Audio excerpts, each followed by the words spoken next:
નમસ્કાર મિત્રો, આજે સોશિયલ મીડિયામાં એક વિડીયો જોયો. વલભીપુરની સરકારી પ્રાથમિક શાળાના આચાર્ય સાથે ત્યાંના વિદ્યાર્થીના વાલીઓ અને કેટલીક અન્ય વ્યક્તિઓ પણ કદાચ સાથે હશે એવું વાતચીત ઉપરથી જ લાગે છે. એ બંને વચ્ચે ચર્ચા થાય છે. આ ખૂબ અગત્યની વાત છે અને એટલે છેક સુધી ધ્યાનપૂર્વક સાંભળજો. આ ચર્ચાનો સાર કંઈક એવો છે કે શાળાનો સમય સવારનો 7:30 વાગ્યાનો છે. એટલે સવારે 7:30 વાગે શાળાના આચાર્યએ સ્કૂલના મુખ્ય દરવાજાને અંદરથી તાળું મારી દીધું. હવે અંદરથી તાળું મારી દીધું એટલે સ્વાભાવિક છે કે કોઈ વિદ્યાર્થીઓ શાળામાં પ્રવેશ ના કરી શકે. પણ કોણ? જે 7:30 વાગ્યા પછી આવ્યા છે તે. એ બધા વિદ્યાર્થીઓ અને વાલીઓ શાળાની બહાર ઊભા છે. શાળાના આચાર્યને બોલાવવામાં આવે અને પછી એમની જોડે આ બધી ચર્ચા ચાલે છે, ચકમક થાય છે, તીખારા ઝરે છે. શાળાના આચાર્ય એની સ્પષ્ટતા પણ કરે છે. શાળાના આચાર્ય એવું કહે છે કે 7:30 વાગે દરવાજો બંધ કર્યો, પણ એ પાછો 8 વાગે ખુલી જાય છે અને બધા જ બાળકોને પ્રવેશ આપવામાં આવે છે. માત્ર અડધો કલાક માટે મોડા આવેલા બાળકો શાળાની બહાર રહે છે, કારણ કે આ અડધો કલાક દરમિયાન પ્રાર્થના ચાલતી હોય અને ચાલુ પ્રાર્થનાએ જો બાળકો પ્રવેશ કરે, બાળકો આવે તો બીજા બાળકો ડિસ્ટર્બ થાય. બીજું કારણ પણ આપે છે કે બાળકોમાં શિસ્તના બીજ રોપાય, એ માટે પણ આ જરૂરી છે કે બાળકોમાં સમય પાલનનું અત્યારથી એનામાં એક ગુણ આવે.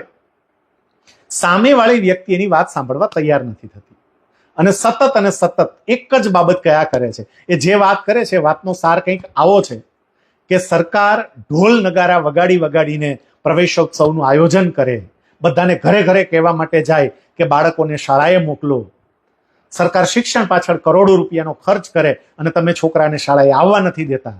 તમે તો શિક્ષણની ઘોર ખોદી રહ્યા છો. તમે સરસ્વતીનું અપમાન. આ બધો સાર, એના જ આવા શબ્દો છે એવું નથી કહેતો, પણ એનો સાર આખી વાતચીતનો આ છે. આ કિસ્સામાં મારે કેટલીક સ્પષ્ટતાઓ કરવી છે અને મારે કેટલીક વાતો કહેવી છે. સૌથી પહેલું, વલભીપુર સરકારી પ્રાથમિક શાળાના આ આચાર્યને હું હૃદયપૂર્વક વંદન કરું છું. સાહેબ, તમે સાચા અર્થમાં શિક્ષણની લાજ રાખી છે. તમે સાચા અર્થમાં શિક્ષણનું કામ કરો છો. કારણ કે માત્ર ને માત્ર બાળકોને પાયથાગોરસના પ્રમેય શીખવાડવા એ જ જરૂરી નથી, એના જીવનમાં સમય પાલન પણ આવે એ અત્યંત જરૂરી છે. કારણ કે જીવનમાં પ્રગતિ કરવા માટે પાયાની વસ્તુ એ સમય પાલન છે અને એ કામ આપે કર્યું છે, એટલે આપને વંદન. જો હું ગુજરાતનો શિક્ષણ મંત્રી હોઉં કે કદાચ તમારા જિલ્લાનો શિક્ષણ અધિકારી હોઉં અને મારી સત્તામાં આવતું હોય તો હું જાહેરમાં તમારું સન્માન કરીને તમને ઇનામ આપું. એવું કામ તમે કર્યું છે. હવે વાત રહી સામે વાલીઓ જે દલીલ કરે છે તેની. વાલીઓ એવું કહે છે કે ભાઈ અમારા બાળકોએ બહાર ઊભું રહેવું પડ્યું કારણ કે 7:30 વાગે સ્કૂલના મુખ્ય દરવાજાને તાળું મારી દીધું. ભાઈ, તમે વહેલા કેમ નથી જઈ શકતા? તમે ફિલ્મ જોવા માટે જાઓ છો ત્યારે તો વહેલા પહોંચી જાઓ છો ટોકીજે. તમે જ્યારે રેસ્ટોરન્ટમાં જમવા માટે જાઓ છો ત્યાં પણ સમયસર પહોંચી જાઓ છો.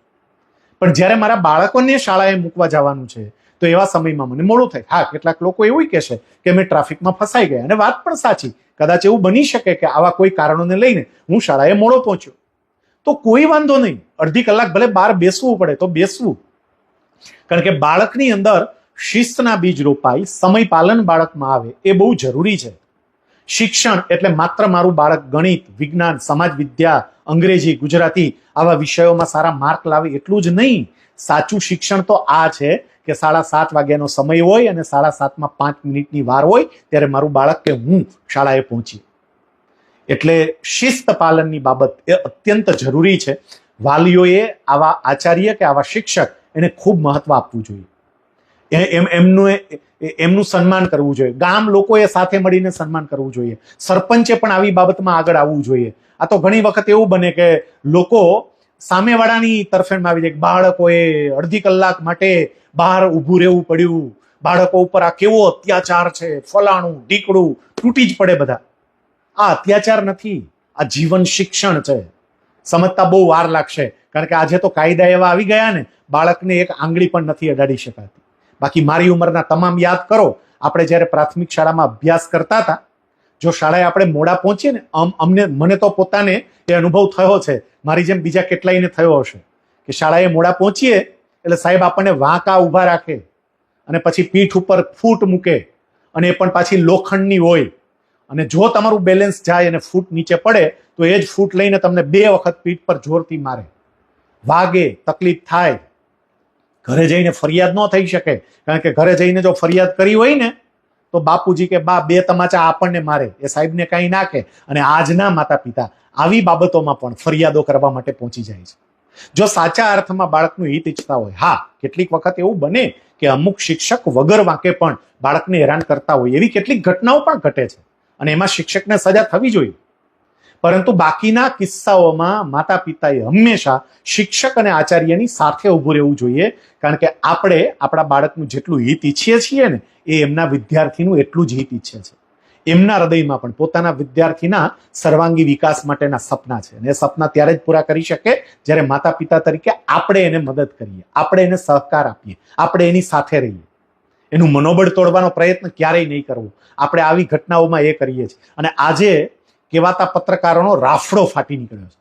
તમે જુઓ તો ખરા, સાચા પત્રકારો છે જ કે જે ખૂબ સારી રીતે સામાજિક જવાબદારીઓ નિભાવે છે, પણ એની સામે આજે કહેવાતા પત્રકારોની સંખ્યા એટલી વધી ગઈ છે, કશું જ નહીં, હાથમાં એક મોબાઈલ અને બૂમ લઈ અને ગમે ત્યાં પહોંચી જાય, શાળામાં પણ પહોંચી જાય ને જાત જાતના પ્રશ્નો પૂછે. શાળામાં આવા પત્રકારોને પ્રવેશ માટેની સખત મનાઈ હોવી જોઈએ. શિક્ષણ વિભાગે એક પરિપત્ર કરીને શાળામાં પરવાનગી વગર આવા કોઈ પણ પ્રકારના પત્રકારોને અંદર દાખલ થવા માટેની મંજૂરી ન આપવી જોઈએ. વર્ષો પહેલાની આપણી ઋષિ મુનિઓની એ પ્રણાલિકા યાદ કરો. રાજાના દીકરાઓ ભણવા માટે ગુરુકુળમાં આવતા, પણ રાજાની પણ હિંમત ના થતી કે ગુરુની પરવાનગી વગર એ આશ્રમમાં દાખલ થઈ શકે. અને આ જે કહેવાતો ગામના ઉતાર જેવો માણસ હોય ને, એ સ્કૂલમાં આવીને વિડીયો ઉતારવા માંડે. એટલે સ્કૂલમાં તને શું અધિકાર છે બોલવા માટેનો? તું શું બોલે? તને શું ખબર પડે શિક્ષણ અંગેની? અને મન ફાવે એમ બોલવા માંડે. કેટલાક લોકો મને કહે છે કે ભાઈ તને શું ખબર પડે, તું મન ફાવે એમ બોલવા માંડ્યો છો.